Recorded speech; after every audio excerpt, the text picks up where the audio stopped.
공중파도 하셨고 유튜브도 모두 경험하셨고 이런저런 미디어의 변화 속에 지금 계신 거잖아요. 유튜브는 소셜미디어랑 같이 얘기를 해줘야 되는데 저희가 한 10년쯤 전에는 이게 새로운 기회이자 민주주의의 뭔가 그 플랫폼이 될 줄 알았는데 기대와 많이 달라졌거든요. 더 나은 걸 기대하셨어요?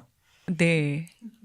많이 좋아지는 줄 알았어요. 저는 지금이 훨씬 나아졌. 우리가 직접 채널을 갖고 있지 못했던 시절에 비해서 나아졌다는 건가요? 네, 저는 억압에서 풀려난 느낌이에요. 라디오, 텔레비전과 신문의 시대에는 전파 송출 설비와 윤정기를 가지고 있는 자들이 세상을 지배했어요. 이게 어떤 지식 분자도 그들의 손을 통하지 않고는 대중을 만나기 어려웠어요. 근데 이게 억압이어서 저한테는 저는 한 번도 언론을 축복으로 느껴본 적이 없습니다. 살면서. 상당히 언론이 총애하는 분이셨는데도 불구하고 늘 그 억압으로 느껴졌어요. 적어도 이제 오락 기능을 빼고 보도 기능만 본다면 언론이랑 보도를 말하는 거니까요. 저널리즘은 뭐냐? 뉴스를 결정하는 과정을 말하는 거거든요. 무엇이 뉴스인가? 무엇이 뉴스가 돼야 되는가? 근데 그 뉴스들 중에 어떤 것이 중요한 뉴스인가? 어떤 게 일면 톱이고 어떤 게 첫 번째 꼭지로 나갈 것인가를 정하는 게 그렇죠. 에디팅. 그들이 100년 동안 전 세계를 지배했습니다. 사실상. 근데 그게 그들이 특별한 능력을 가져서 그런 게 아니고 기술적인 제약 때문에 그렇게 됐던 거예요. 전파 송출 시스템을 장악하고 있는 자가 편집권을 행사하는 거고요. 그다음에 윤정기를 가진 자가 그 뉴스를 결정하는 과정을 지배했어요. 그들이 독점했습니다. 근데 이게 뉴미디어가 지금 이제 특히 유튜브가 나오면서 SNS하고 결합해가지고 이것이 언론을 대체한 게 아니에요. 사람들이 되게 잘못 얘기하고 있는데 언론은 대체하지 못해요. 누구도. 신문사 방송국의 언론 독점이 깨진 거예요. 저널리즘 독점이. 이제 그들을 통하지 않고도 뉴스를 결정할 수 있어요. 억압에서 풀려나고 독점을 깬 거는 있는데 예컨대 가짜뉴스라든지 이런 문제가 그러니까 훨씬 더 커진 것도 옛날에는 그들이 그렇게까지 가짜뉴스를 얘기를 하지는 않았는데 환경이 거칠고 험해진 건 아닌가. 그거는 옛날에 뭐 정보기관에서 야당 지도자를 음해하는 유인물을 강남역에 뿌리다는 거 이거 네. 다 했잖아요.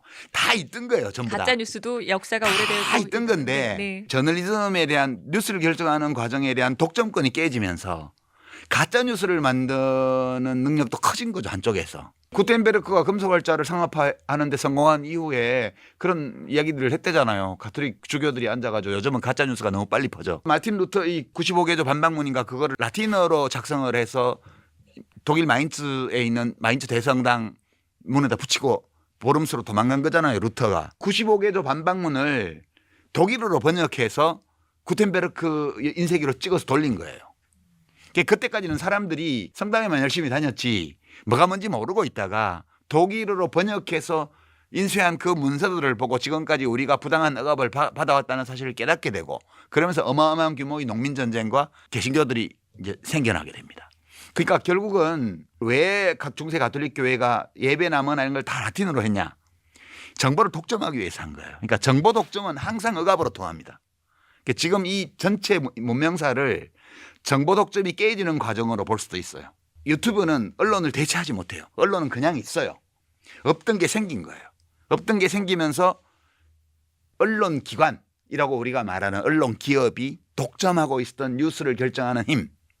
그것이 독점이 풀리면서 분산된 거거든요. 분산이 되면서 진짜 중요한 뉴스는 잘 안 보이고 되게 허접하고 뭔가 이렇게 사소한 일들을 침소봉대하는 것들만 많이 보인다.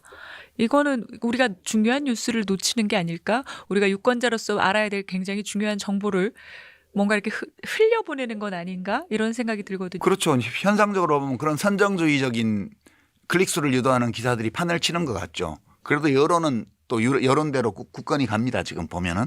혼탁한 강물도 배를 실어 날라요. 명언이신데요? 네. 그 어디 나온 얘기인가요? 아니요. 혼탁한 제가 지금 생각에는 혼탁한 강물도 배를 실어 나르긴 하죠. 네. 그런 거라고 저는 생각하고요. 독점이 깨지는 과정에서 지금 깨진 지 얼마 안 됐기 때문에 약간의 혼돈이 지금 있는 거라고 생각을 합니다. 그러니까 지금 보면 일부 뭐 언론사에서 여론조사한 거 보면 신뢰하는 언론인 이러면 여전히 언론이 살아있어요. 손석희 씨가 앞서서 1등이잖아요. 지금도. 2등 김어준. 2등 김어준 된 지 10년 됐어요. 네. 뉴미디어의 도전이라는 게 10년 된 거예요. 이제. 그 이제 10위 안에 언론사 주필 없습니다. 없어요. 네. 그게 독점이 깨지고 있다는 증거입니다. 사람들은 누구의 말이 더 신뢰할 수 있느냐를 찾고 있는 거예요, 지금. 그러니까 무엇이 뉴스인지를 결정하는 과정과 관련해서 믿을 수 있는 사람을 찾는 거예요. 기관을 믿는 게 아니고요. 왜냐? 기관이 자본 소유자의 손아귀에서 놀아나고 있다는 걸 알거든. 선생님이 그러고 보니까 항상 3등이셨네요. 예, 저는 사람들이 저널리스트로도 인식하고요. 네. 정치인으로도 인식하고요. 무슨 그렇더라고요, 제가. 손석희 1등은 10년 동안 유지가 되고 2등 김어준도 그렇고 3등에서 유재석 씨와 겨루고 있는 걸 제가 본 적이 있는데 그러니까 제가 비평 활동을 하기 때문에 비평도 뉴스를 결정하는 과정의 일부잖아요. 예, 그래서 그런 현상이 스스로 언론인이다 이런 생각 자각은 잘 안 하시. 글 쓰고 비평하는 사람이죠. 글 쓰고 비평하는 사람이면 큰 틀에서 언론인이라고 봐도 그 일부 언론 기능도 하죠. 그러니까 뉴스를 결정하는 과정에 저도 개입하죠, 당연히. 그래서 사람들이 언론인으로 인식하는 측면이 좀 있는 거죠, 지금. 그 경계가 다 허물어지고 있잖아요. 그냥 지금의 언론 회사들은, 언론 기업들은 일부 공영방송을 제외하고는 사회적 변화에 대한 부적응에 시달리고 있는 거예요. 지금 적응 못하고 있는 거예요. 잃어버린 권력에 대한 향수, 새롭게 떠오르는 미디어 권력에 대한 질투심, 시기심, 분노 이런 것들이 응축돼 가지고 이제 무슨 김어준은 미디어 사업가예요. 제가 보기에는 새로운 유형의 미디어를 만들어낸 사업가예요. 저널리스트기도 하고. 딴지부터 시작해서 계속 네. 새롭게 도전하셨죠. 네. 그런데 그 사람을 언론인으로 취급을 안 해줬잖아요. 국민들은 손석희 다음으로 뉴스를 결정하는 과정에서 내가 신뢰하는 사람이고 영향 있는 사람이 김어준이다 이렇게 판단하고 있는데 이 대중들을 완전히 무시하고 있는 거죠. 지금 언론 기업 종사하는 사람들이. 지금 저는 젊은이들이 우리 사회에 가진 불만, 한때 헬조선 이런 거 이야기하는 거 이해합니다. 왜 그렇게 이야기하는지. 근데 저는 그 전 세대, 9세대여 가지고 후진국 출신이잖아요. 아, 저는 개발도상국 출신입니다. 1인당 GDP가 예. 70달러가 안 될 때 태어난 사람이에요. 제가. 우리나라 1인당 GDP가. 그러니까 비교 대상이 달라요. 우리는 남과 우리를 비교하기도 하지만 과거의 우리와 지금의 우리를 비교하기도 하거든요. 저는 저의 비교 대상은 주로 외국이 아니고요. 과거의 우리예요. 그러니까 저는 뭘 중시하냐면 어제보다 오늘 우리가 얼마나 나아진 거야? 이거를 중시하거든요. 남들과 견주어서 내가 얼마나 나아진 거야? 이거는 되게 어리석은 거라고 봐요. 남들은 나와 다른 환경에서 다른 삶을 사는 거니까 그 남과 나를 비교하는 거는 저는 어리석은 일이라고 보고요. 어제의 나와 오늘의 나를 비교해서 내가 오늘 좀 낫네. 그러면 그 인생이 괜찮은 인생이라고 저는 생각을 해요. 그러니까 우리나라는 우리나라의 과거와 비교하는 게 좋아요. 그러니까 저는 그래 젊은이들은 날 때부터 선진국이니까 뭐 이런 게 불만스러울 수 있어. 그리고 뭐 외국하고 자꾸 비교하고 그런데 뭐 그럴 수 있어. 근데 난 외국과 비교하지 않아. 난 우리나라를 30년 전, 50년 전의 우리나라하고 비교해. 그러니까 지금 결혼을 안 한다. 애를 안 낳는다. 이런 거는 생각하는 거예요. 내가 결혼을 해야 될까? 말아야 될까? 결혼을 했을 때도 애를 낳아야 될까? 안 낳을까? 그러니까 저는 지금 젊은이들이 우리 때보다 훨씬 낫다고 생각하는 거는 저만 해도 별 생각이 없었어요. 그냥 사랑하는 여인이 생기면 결혼하는 거고.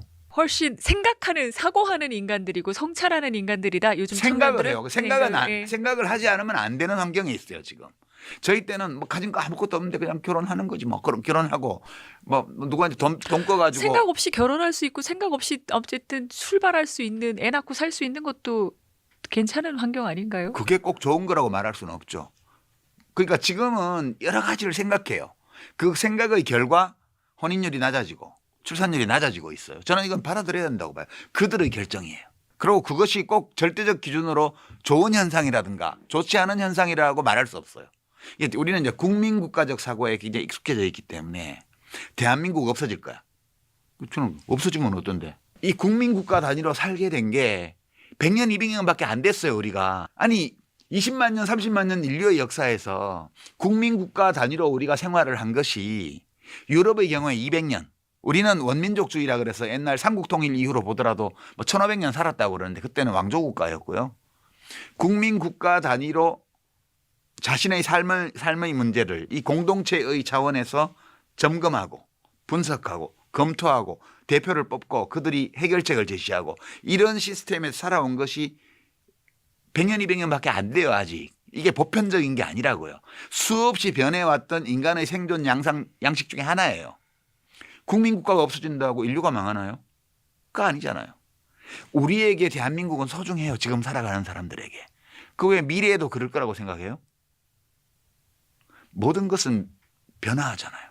100년 후에 한국 인구가 대한민국가 몇 명이 되고 이런 걱정을 하느니 지금 일부 환경론자들의 주장에 따르면 이제 앞으로 몇십 년 안에 남극과 북극을 제외하고는 인간이 살 수 없는 환경이 된다 이런 주장까지 나와 있는데 그거는 걱정을 안 하고 지금 애 적게 낳는다고 해갖고 대한민국이 뭐 50년 후에 인구가 반토막이 난 다음에 큰일 나서 이러고 있어요. 이게 국민국가적 사고방식이라는 거예요.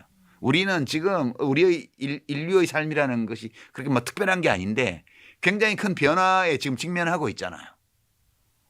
그러니까 너무 그 문제를 너무 진부하게 저는 다루고 있다는 생각이 드는 거예요. 우리가 지금 어떤 변화의 흐름 속에서 있는지를 좀 생각해 보자. 그런 거고요. 그 문제를 대한민국이라는 이 국민국가 안에서 문제 해결책을 내기 전에 인공지능, 로봇, 휴머노이드 이런 것이 발전해 가지고 공장 노동자가 다 없어질지도 몰라요. 당장 내일 모레. 그래서 이거에 대해서 너무 그렇게 비관도 낙관도 하지 말고 지금 무슨 일이 벌어지고 있는 거야? 이거를 이해하는 것도 힘들어요. 지금. 뭐가 벌어지고 있는지. 이제 그거를 좀 더 우리가 들여다봐야 되지 않나? 무슨 일이 지금 일어나고 있는지.